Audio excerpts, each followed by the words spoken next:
बहुजन हित की जितने भी पार्टी है वह पार्टी अपने दिल पर एक बार हाथ रखकर अपने आप से पूछे कि अगर बाबा साहेब के मिशन को अगर वह सच्चे दिल से लेकर चलता, मानवर कांसीराम साहब के मिशन को अगर सच्चे दिल से लेकर चलता, ललई सिंह यादव के मिशन को सच्चे दिल से लेकर चलता, कर्पूरी ठाकुर के मिशन को सच्चे दिल से लेकर चलता, जगदेव प्रसाद कुशवाहा के मिशन को सच्चे दिल से लेकर चलता, यहाँ सम्राट अशोक के मिशन को सच्चे दिल से लेकर चलता, चंद्रगुप्त मौर्य के मिशन को सच्चे दिल से लेकर चलता, तो बहुजन समाज के कोई भी पार्टी आज असफल नहीं होता। अगर बहुजन समाज के कोई भी पार्टी अगर आज असफल है तो इसलिए असफल है क्योंकि वह मनुवादियों के मिशन को लेकर चलता है, वह अंधविश्वासियों के मिशन को लेकर चलता है, वह अंधकार में पड़ा हुआ है, वह अपने अहमियत को नहीं समझता है, अपने लोगों को नहीं समझता है। लोकतंत्र में जिसको 85% कहा जाता है, 85% को नहीं समझता है, जिसके कारण से आज बहुजन समाज का कोई भी पार्टी मनुवादियों के सामने में घुटना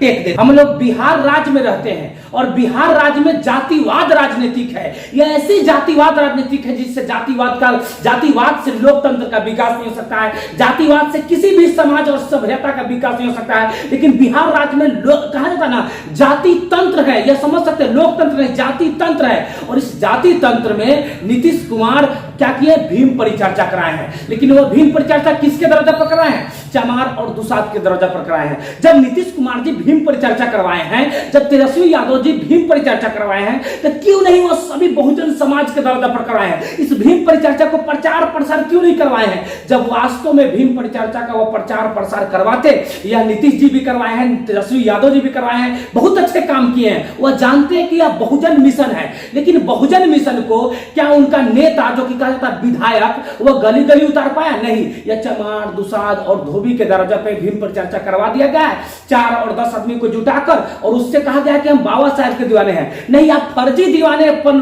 बता रहे हैं। आप फर्जी दीवानेपन को छोड़ के जिस दिन सच्चा दीवाना बन जाइएगा ना, दुनिया का कोई भी ताकत, कोई भी मनुवादी आए, चाहे बीजेपी आए, चाहे कोई भी मनुवादी आए, वो आपके सामने में घुटना टेकेगी। लेकिन आप मनुवादियों का साथ देते हैं, आप मनुवादियों का समर्थन करते हैं और कहते हैं कि हम इंडिया टीम बनाए हैं, बहुजनवादी टीम बनाए हैं, किसान मजदूर का टीम बनाए हैं, मां बहन का टीम बनाए हैं, इस देश के लाचार का टीम बनाए हैं, संविधान का टीम बना है। तो आप गलत बोलते हैं, क्योंकि आप मनुवादियों का टीम है और मनुवादियों का टीम आप बनाए हैं। इसलिए इंडिया टीम जो है ना, आपको मैं बार बार बताऊं कि एक बार दिल पे हाथ रखे, अपने महापुरुषों को लोगों को पढ़ाए, अपने महापुरुषों को लोगों को जनाए। आज समाज में क्या कमी है? गरीबी, मजबूरी, मजदूरी, इसकी कमी है, शिक्षा इसकी कमी है। आज समाज को जागरूकता चाहिए। आप क्या करते हैं? आप शिक्षा के नाम पर विद्यालय क्या है बिहार में? अभी के पाठक जी अच्छा योजना चला रहे हैं। चलिए भाई, बहुत खुशी मिला कि के पाठक की योजना से बिहार की शिक्षा व्यवस्था सुधरेगी। लेकिन बिहार की शिक्षा व्यवस्था की क्या स्थिति है हर कोई जानता है। गरीब के बच्चा सरकारी विद्यालय में पढ़ा जाता है, अमीर के बच्चा प्राइवेट विद्यालय में पढ़ा जाता है। के पाठक से एक और निवेदन है कि वह जितने भी प्राइवेट विद्यालय हैं सबको आप सरकारी बनाइए, सबको एक समान शिक्षा कीजिए। गरीब का बच्चा जिस स्कूल में पढ़ता है उसी स्कूल में एक राजा का बेटा पढ़ेगा, उसी स्कूल में एक विधायक का बेटा पढ़ेगा। तो वास्तविकता है कि उस स्कूल के शिक्षक उस क्लास को अच्छा से पढ़ाएंगे। लेकिन हम ऐसा नहीं करेंगे, कलेक्टर के बेटा पढ़ेगा किसी और स्कूल में और गरीब मजदूर का बेटा पढ़ेगा किसी और स्कूल में। आप सोच सकते हैं यह 2 प्रकार की शिक्षा से क्या समाज का विकास होगा? नीतीश सरकार हो या तेजस्वी भाई हो या कोई भी बहुजन का नेता हो, अगर आप सरकार में है तो आपकी कर्तव्य बनता है कि समाज की जो यह मजबूरियां है इसको खत्म करें। जब तक समाज की मजबूरी खत्म नहीं कीजिएगा तब तक समाज का वोट मनुवादी पैसा से खरीदते रहेगा और वह बिकते रहेगा। समाज में आज जो कमी है उस कमी को खत्म कीजिए। मजबूरी, मजदूरी, शिक्षा व्यवस्था, इस सबको जागरूक कीजिए। भाई, आप इसके बारे में जागरूक नहीं करते हैं और डायरेक्ट कहते हैं हम बहुजन हैं, हम बहुजन हैं, 90% की बात करते हैं और जातियों में बटे हुए हैं। अगर कोई ग्वाला है तो आरजेडी को वोट देगा, अगर कोई पासवान है तो चिराग को वोट देगा, अगर कोई कहा जाता है कुर्मी है तो नीतीश को वोट देगा, अगर कोई चमार है तो मायावती को वोट देगा, अगर कोई नुनिया है तो किसी और को वोट देगा, अगर कोई मलाह है तो मुकेश सहनी को वोट देगा। अब 85% की बात करते हैं, लेकिन अलग अलग छोटे छोटे खंडों में बटे हुए हैं। क्या इससे आपका समाज का विकास होगा?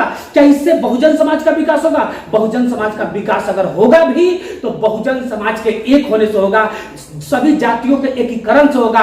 बहुजन जाति एकीकरण करो, बहुजन समाज के नेता बहुजन जाति एकीकरण करो, तब जाकर इंडिया टीम सफल बनेगा। और तब जाकर मनुवादी तुम्हारे सामने में घुटना टेकेगा, नहीं तो तुम खुद मनुवादी बन के चलते हो, इससे कुछ होने वाला नहीं है। यहाँ पर जितने भी बहुजन के नेता ना, हम कह सकते हैं जितने भी बहुजन के नेता है, सभी महापुरुषों को गट्टर में दहवाने की काम कर रहे हैं। जितने भी बहुजन के नेता है, बहुजन नेता सावधान हो जाओ, बहुजन नेता होश में आओ, बहुजन नेता बहुजन समाज को एकीकरण करो, बहुजन जातियों का एकीकरण करो, तब जाकर मनुवादी और बीजेपी तुम्हारे घुटना पर गिरेंगे। नहीं तो 10% 90% पर शोषण करते रहेंगे, क्योंकि 90% 90 जगहों पर बटा हुआ है और 10% इकट्ठा है। तो याद रखिएगा, एक लाठी को कोई भी तोड़ सकता है, पर लाठी के भार को तोड़ना मुश्किल होता है। आपको विश्वास करना होगा और बहुजन समाज को एक करना होगा। याद रखिएगा, चाहे वह कोई भी बहुजन समाज का नेता हो,